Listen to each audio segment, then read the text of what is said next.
Lab 9, two-dimensional motion with projectiles. This lab, we analyze two-dimensional motion, which means the motion along a plane. A projectile or something throwing in the air is a good example of it. For this time, this type of motion and the motion are occurring in both x direction and y direction. Okay, it can be considered separately.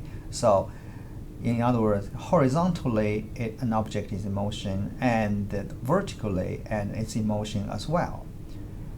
When we analyze the nature of this type of motion, we are graphing 7 relevant functions. Again, 7 relevant functions. You have horizontal x of t and its velocity, and also acceleration of t and its velocity, and then y direction, vertical direction, and t and y velocity and y acceleration. The 6, and also this x versus y is so-called motion diagram in the real space.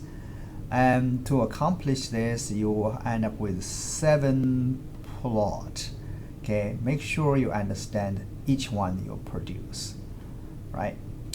So now, yeah, when you're done, you just replace what you have with mine. So actually, I already replaced one another time. Okay, as we discussed in class, one-dimensionally uniformly accelerated motion can be described by this equation. So the distance is a quadratic form function of time, or I mean half t squared and vt and velocity times t and initial position. In a projection motion like the tennis throw in air, okay, both horizontal and x and vertical motion are described the same equation. Remember, both horizontal direction and vertical direction are described by the same equation, except the values of parameters such as a, b, and d are different. All right, so now in x directions, if we take this equation and also xt, and then it's a uniform motion. In other words, the acceleration is sort of negligible, but not very negligible. But we think in such a short time, the speed is not awfully high, so we ignore the acceleration term, so it only becomes initial velocity times t, so it's a linear motion. In other words, if you look from the top, a horizontal motion of the object, of a projectile, will be just uniformly going if you look at the shadow on the ground. So, however, in the vertical direction or straight up and down, it is accelerated motion, when the acceleration is called g. In fact, it is negative, going down. If you say upward direction is your positive direction, then with the initial velocity and initial velocity. So, and just recognize that this and that are same type of equation, except that this horizontal acceleration is neglected. So now we find the graph first, okay? And we have 4 ways of representing a function, but we start directly find its graph by tracing through the orbit, tracing through the trajectory of the object flying in the air. So that's, but in general, mathematically, a quadratic equation will have this formula: a t squared plus t and plus c. Once again, the goal of this lab is to determine the equations related to this parabolic motion, which is a two-dimensional motion, which we consider the x direction and y direction separately. Once again, consider the two directions separately. So now the procedure to do that, and first, okay, load the ball into the capstone to create a motion diagram. So whatever you're tracing, as we did in the previous lab, and is called a motion diagram, motion time by point by point. Well, actually, we put a cross at the location of the object of interest at every frame, every time we step and we'll put it. So let's start that. Okay, so we start the Capstone. It's a software which let you take data and analyze data and do your report. Okay, but we use this video analysis, so therefore we find the video that we need. So in this case is over here, and that's the video I have, and you should have a video for yourself. But in your video, you can take it now if you don't have it. And then important to put a reference object which you know its size. Okay, you measure its size with ruler. Include that. Also, you take your video, you don't want to shake around, and then it's not usable. If the frame is shaking, and we rely on the fact that the coordinate system or the frame, the background is still. Okay, and also only the object of interest are moving. So you choose this, and then so now you import this. So now you have this loaded into Capstone. So first thing is to set the scale for the tracing. So this object or this tool is with the two sides like tips to mark the span of a distance. So here before I took the video, I took time to measure between here and there. It is about 1.1 meters.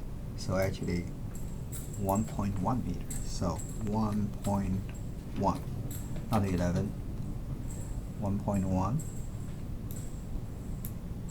meters. So you know this. So once you give this system the idea, and then it will know, it will scale everything according to that. Say it's like if this is 1.1 meters, this would be like 1.7, maybe 2 meters, and they sort of figure out. And then you set the coordinates to wherever you want. Well, it's convenient. So first, fast forward the video so that the object is coming up. Because in my case, the object is coming up from the left. You see, only the last seat, the ball come from this side. Okay, and then you line up this, or it start from 0. But actually, it going in horizontal direction or x direction, and going backwards this way. And in the vertical direction, it going upwards and down. So then this realizing, okay, and if you plot, it's going backwards. So there are 6 plot, okay, and then now you're ready to do that, and you click here, and then I'm ready. So put this cross, see this turn into a cross, but every time you cross, so first frame here, so you see that red, and then here, and trace. Okay, so so this is pretty fast. Alright, so I think I'm done. I just don't want this much. You see, on this side you will have, see, a motion diagram. See, X position, Y position, and this is exactly one to the scale. And this is the motion diagram. That's the first graph. What do you do? And then you will see the first graph and has only in this area. So this looks like span from this location, and then of course you can make it auto scale, so that kind of zoom in the middle. So that is done. So then you want first to program, so that's the first thing. Look at what we're going to do next, and graph X versus produce a graph of this. Okay, the X location with T. So now what you do, you click these 3 dots over here. Once again, click over here, and then you have a list of tools on the side. The tool we'll be using is the first and the second, or maybe the last. So to graph, okay? To make a graph, you double click, show you a new graph. This is just a tool, a frame, okay? A graph, whatever you would want to graph, because it took data x position, y position, x directions velocity and acceleration, and y directions velocity and acceleration.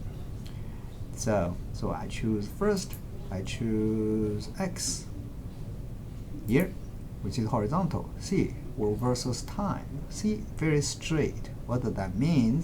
It's going backwards. It's going from something like 3.5 meter to 0. It's going this way. Okay, 3.5 meter based on that, and going to 0, a straight line. So that is done. And then let me just, you can change the scale by doing this, but I already showed you in the class. Probably going to the properties and change the scale, but then if you don't bother that, just click here for auto scale, which means that. So look at this, it's nice. So this indicates that the x coordinates is going backwards. Okay, going backwards. In your case, is maybe going forward. So don't simply copy this, right? So you have to do it. So this is one. So x coordinates, and then what's next? So that is done. And what's next is to have vertical. No, graph the not horizontal. Actually, this is wrong. Okay, horizontal, which means the level, right? Horizontal velocity. So you grab this, right? So now go back to here and choose, double click the graph. So it's another graph. So then you will choose x velocity and then time. Well, if you do x scale, it will show you this. So x velocity goes almost a constant. You see, looks weird. It's negative, right? Why it's negative? It's going backwards from here to here. But looks like ugly, but that's because I click. But you see, it doesn't vary much. It's going from 10.6 to 9. Very 9.0. It's not changing much. So that's my x velocity. Also, the scale is a very short time. So a very short time period. So that's x velocity. It basically is negative about 10 meters per second. So that's x velocity. Okay, and you can add a title if you want. X velocity. So that's this one. All right. So